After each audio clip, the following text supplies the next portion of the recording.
다음은 네, 저희 구산동 도서관마을의 이웃인 서부장애인 복지관의 거북이 라디오 팀이 코너 두 가지를 소개한다고 합니다. 기대해 주세요.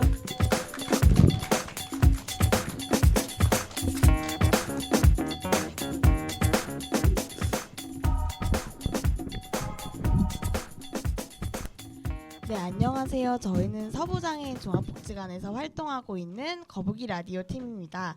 저는 PD를 맡고 있는 방글의 박연재입니다. 저는 나레이션을 맡고 있는 아이리스입니다. 저는 앵커를 맡고 있는 딱따구리입니다. 네, 저희가 이번에 진행할 코너의 이름은 책으로 보는 세상인데요.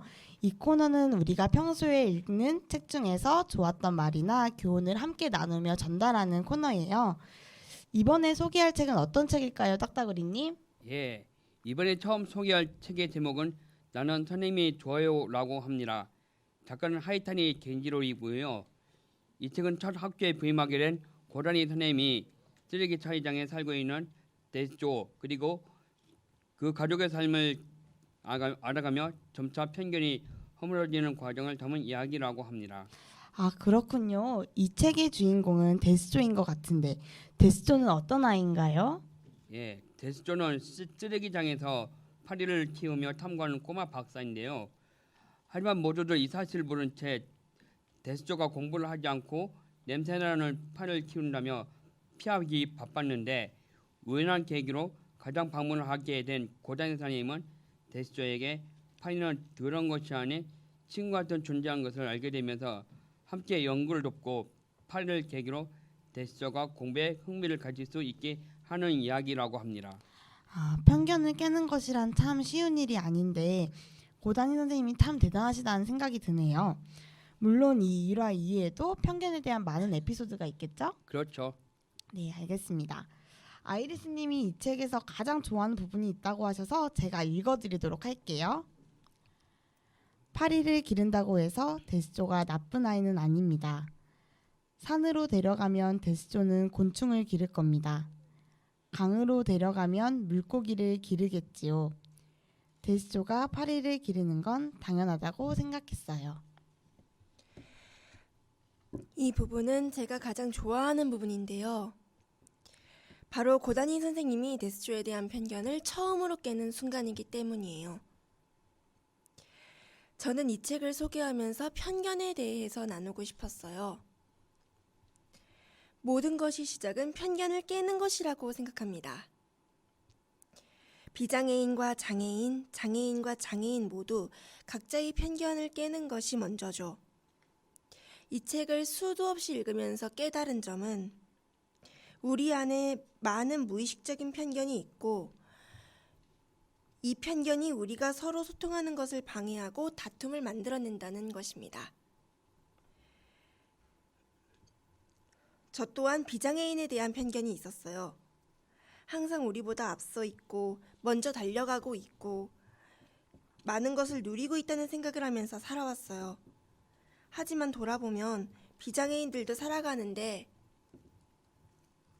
많은 장애물들을 만나게 되고 때론 넘어지고 다치기도 한다는 생각이 들었습니다. 각자의 어려움은 다르나 같은 길을 걷고 있는 거죠. 네, 정말 우리 안에는 많은 편견들이 있는 것 같아요. 그죠? 네, 조금 더 양보하고 이해하려고 노력을 해보는 것은 어떨까 생각이 드네요. 우리 안에 꽁꽁 쌓여있는 편견이 무엇인지 생각해보고 이것을 하나하나 되짚어보는 시간이 되셨으면 좋겠습니다. 여기까지 책으로 보는 세상이었습니다.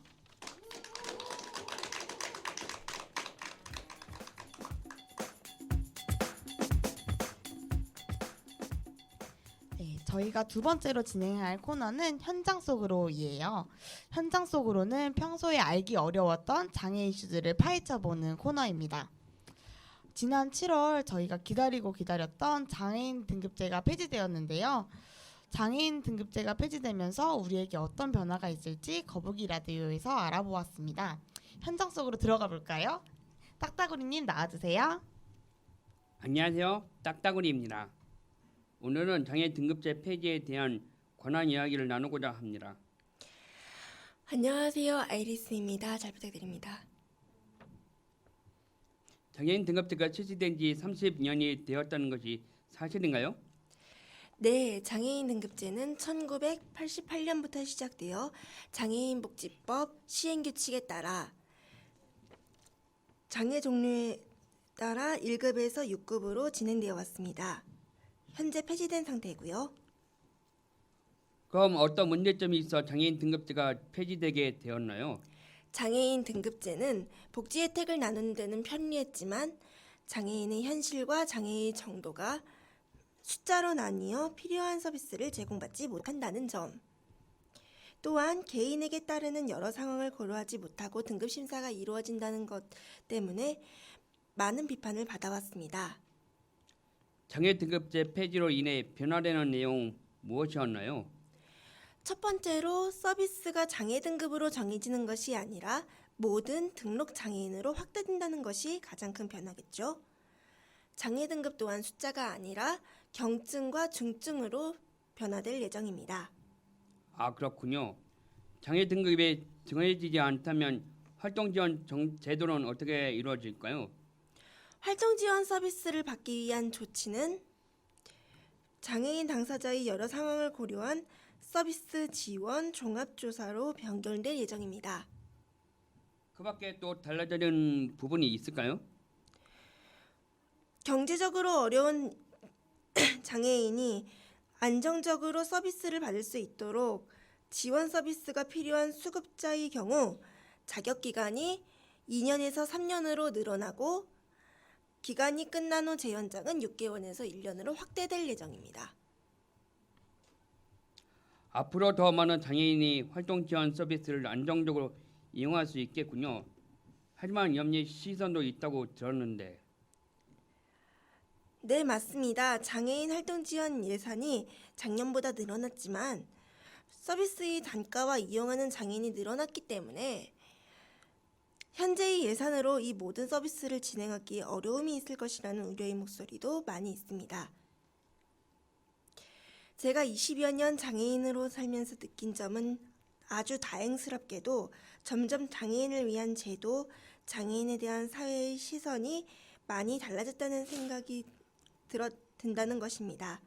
앞으로 우리보다 더 다음 세대 그리고 더 이후의 세대가 조금이나마 나은 대한민국에서 살아가길 바랍니다. 여기까지 현장 속으로였습니다.